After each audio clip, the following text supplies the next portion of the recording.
Okay, quick note to my amazing listeners. I'm putting this one with a disclaimer, being all very official, lawyer-like.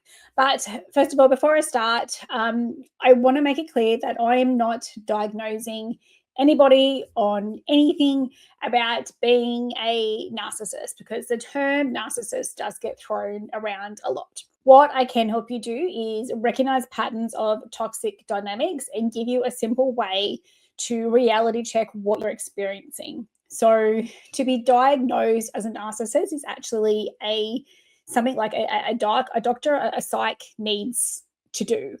And the chances of somebody being diagnosed as that are probably going to be slim, because they don't think that there is generally an issue. So we can't control that. All we can control is what is within our control, which is how we can respond to those situations. So just wanted to start it off by saying I am not deeming anybody a narcissist. I'm not diagnosing anything.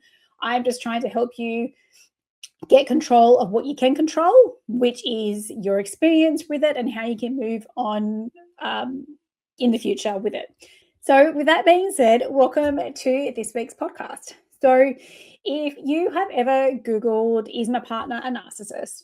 Or whispered to yourself, maybe it's me, maybe I'm too sensitive, then this episode is definitely for you. Because the most pressing question I see people asking is not what is the clinical definition. Some people don't even know that there actually is a clinical definition. It's more, how do I know that this relationship, that this friendship is actually toxic, or am I just overreacting and being too sensitive? And today I'm going to give you a quick win, a 3 simple part check that you can do in about 5 minutes that cuts through that confusion. So toxic relationships generally do not start as a toxic relationship. They often start with maybe some intensity, some chemistry, attention, some big promises. They're all different, but just, for an example. And then slowly you start, you might be second guessing your memory. You might be apologizing for things that you didn't do. You might be walking on eggshells. You might be feeling like you're too much and somehow also not enough, because that's one of our biggest fears. We're just not loved and we are not enough. And the reason it's so confusing is because there are often good moments in those other moments too. So what I would like you to do is to grab a pen or open up your notes app, or whatever you are comfortable with. And I want you to think about these 3 questions. So number 1, pattern over promises. Ask yourself, what is the pattern, regardless of whatever promise they are after? So toxic dynamics could often look like hurtful behavior, then an apology or a grand gesture, and then there might be a bit of a reset, but then the same behavior happens again. Sometimes it's the same, sometimes it's not as much, sometimes it's escalated, just depends. If nothing has changed for the next 12 months, would this relationship feel safe to stay in? So question number 2, impact over intent. What is the impact on me emotionally, physically, and mentally? Even if they say they didn't mean it, the impact might be your anxiety spikes every time that you see their name or you see them. You feel smaller, foggier, less confident. You're constantly managing their moods. You're losing touch with friends, families, or yourself. Do I feel more like myself in this relationship or less? 3. That's 2 fingers. 3. Repair over blame. So healthy relationships could have conflict. The difference is the repair in that conflict. In a healthy dynamic, repair might sound like, I hear you, I can see how that hurt. What can I do, or what can we do differently next time? In a toxic dynamic, you'll probably often see blame shifting. So you made me do it. Minimizing things, like you are just way too sensitive. Like this is always about you. Rewriting reality, like that never happened. What are you talking about? Punishment. silent treatment, withdrawal, rage.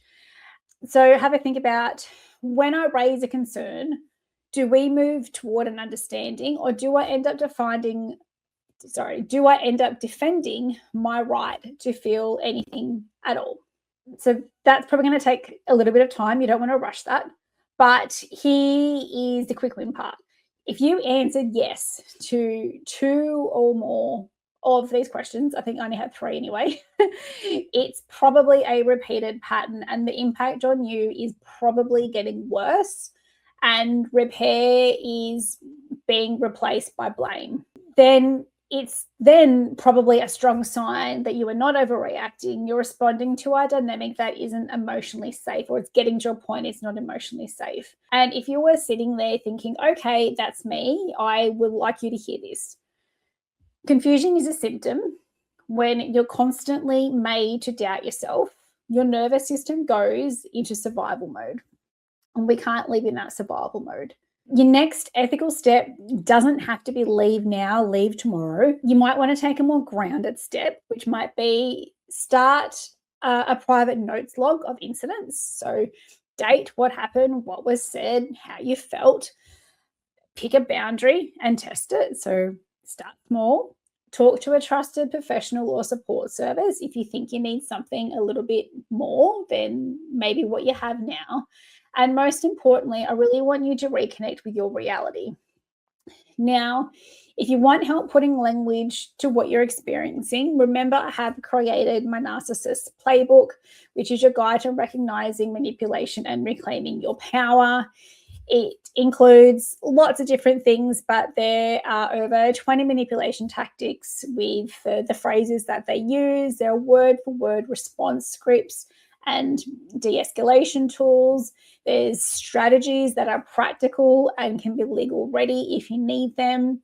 There's a protection plan and a recovery roadmap in there, and I'll link it in the show notes. And remember that you can get it, you can download it, and you can use it straight away, especially the scripts, so you can stop getting tangled in word games and start responding with calm, clear boundaries. Especially when there's kids involved, you really want to be careful about what you're saying around them, what you're doing, and what you're setting as the reality, I suppose, for your kids. And I just want to leave you with this. A healthy relationship doesn't require you to abandon yourself to keep the peace.